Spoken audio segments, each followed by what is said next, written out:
बिस्मिल्लाहिर्रहमानिर्रहीम। अस्सलाम वालेकुम व्यूअर्स, मैं हूं हैदर हयात खान। आज के इस वीलॉग में दो बड़ी इंटरेस्टिंग चीज़ें हैं जो आपके साथ शेयर करेंगे। एक तो आज़म सवाती साहब जो पाकिस्तान तहरीक इंसाफ के सीनियर रहनुमा हैं, उनकी एक वीडियो सामने आई जिसमें उन्होंने बताया कि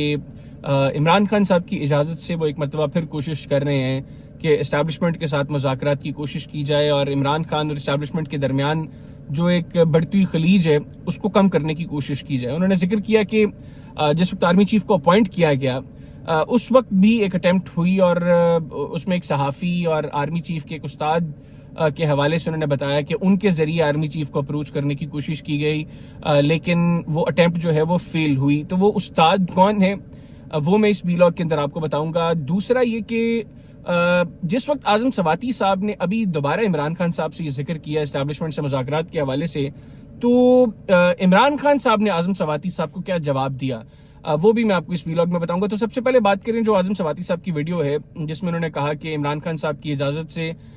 जो है वो इस्टेब्लिशमेंट के साथ मुज़ाकरात की कोशिश की जा रही है। उन्होंने उसके अंदर बताया कि एक तो पाकिस्तान तहरीक इंसाफ का जो सोशल मीडिया है वो बड़ा नेगेटिव रोल प्ले कर रहा है और उन्होंने अपील भी की कि पाकिस्तान तहरीक इंसाफ के सोशल मीडिया के जितने भी हैंडल्स को ऑपरेट करने वाले हैं और बाकी भी लोग जो पाकिस्तान तहरीक इंसाफ को सपोर्ट करते हैं वो थोड़ा सा सॉफ्ट स्टांस रखें। उनकी बात का मतलब ये था कि जब जब कोशिश की जाती है या जब जब किसी हद तक चीज़ें बेहतरी की तरफ जाना शुरू होती हैं तो सोशल मीडिया से कुछ ऐसी चीज़ें सामने आती हैं कि वो खलीज जो कम होने शुरू होती है वो दोबारा बढ़ जाती है। तो उन्होंने ये अपील की कि सोशल मीडिया अकाउंट्स जो हैं जो पाकिस्तान तहरीक इंसाफ से एसोसिएटेड हैं या उन लोगों के जो तहरीक इंसाफ को सपोर्ट करते हैं वो थोड़ा सा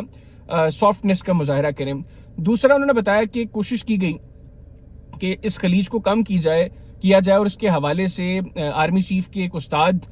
को अप्रोच किया गया और उन उस्ताद के हवाले से बताया जा रहा है कि हाफिज नसीम खलील साहब हैं जो उस मदरसे के मोतमद है जहां से army chief general Asim Munir साहब ने कुरान पाक हिफ्ज किया और उनके भाई कासिम मुनीर साहब ने भी उसी मदरसे से कुरान पाक हिफ्ज किया है। तो हाफिज नसीम खलील साहब को अप्रोच किया गया कि वो इस हवाले से अपना रोल प्ले करें और उन्होंने जो है अब ये वजाहत दिलवाई है अपने कुछ दोस्तों के हवाले से कि वो मतलब उनका ताल्लुक जो है वो कुरान पाक से है, दीन की खिदमत वो कर रहे हैं, वो किसी भी किस्म की किसी पॉलिटिकल चीज़ के अंदर इन्वॉल्व नहीं होना चाहते। तो अब शायद चूंकि वो नहीं किसी पॉलिटिकल चीज़ में इन्वॉल्व होना चाहते तो यही वजह रही होगी कि उनके ज़रिए जो अप्रोच करने की कोशिश की गई वो अटेम्प्ट फेल हो गई आज़म सवाती साहब की।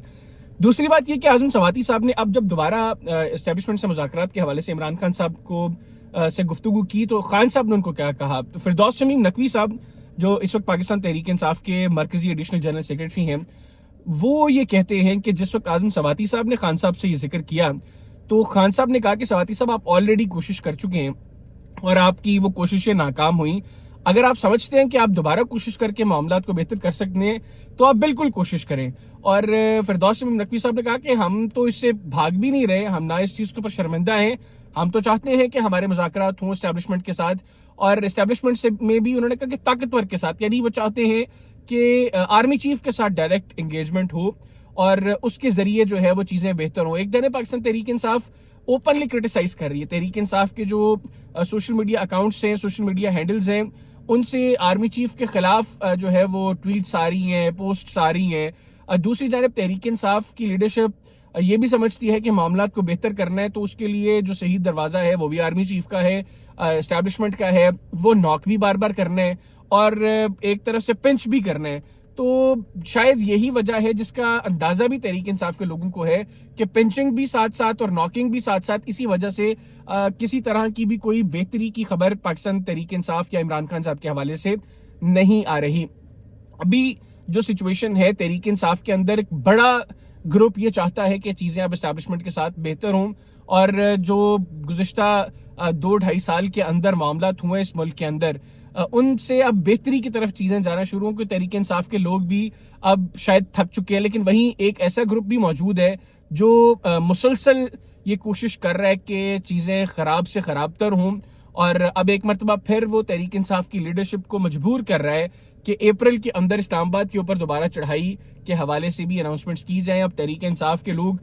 15 तारीख का इंतजार कर रहे हैं। 15 तारीख तक مولانا فضل الرحمان صاحب نے اپنا جواب دینا ہے کہ وہ جو اپوزیشن کا گرینڈ الائنس ہے اس میں وہ شامل ہوں گے یا نہیں ہوں گے، تو کن کنڈیشنز پہ ہوں گے۔ اگر تو مولانا صاحب شامل ہوتے ہیں اور وہ اپنی کنڈیشنز وہ دیتے ہیں جو تحریک انصاف کو ایکسیپٹیبل ہیں، تو پھر اگلا لائحہ عمل جو ہے وہ مل کر بنایا جائے گا۔ اگر مولانا صاحب جو ہے وہ شامل نہیں ہوتے تو تحریک انصاف جو ہے وہ اپنی پلاننگ، اس کا ایک گروپ اپنے طور پر یہ پلاننگ کر چکا ہے کہ اپریل کے اینڈ پہ وہ لوگ شاید دوبارہ اسلام آباد پر چڑھائی کی کوشش کرے اور ایک مرتبہ پھر اسلام آباد پر چڑھائی کر کے گورنمنٹ کو پریشرائز کرنے کی کوشش کی جائے گی۔ اب دیکھتے ہیں کہ معاملات اس حد تک جاتے ہیں، اس سے پہلے کوئی بریک تھرو ہوتا ہے، نہیں ہوتا تو تحریک انصاف کا اگلا لائحہ عمل کیا ہوتا ہے۔ اگر وہ نکلتے ہیں تو اس مرتبہ ان کا نکلنا وہ عمران خان صاحب کے لیے جو ہے وہ کوئی فائدہ مند ثابت ہو سکتا ہے یا نہیں۔ آج کی اس ویلاگ سے اجازت دیجیے، اللہ حافظ۔ پاکستان زندہ باد۔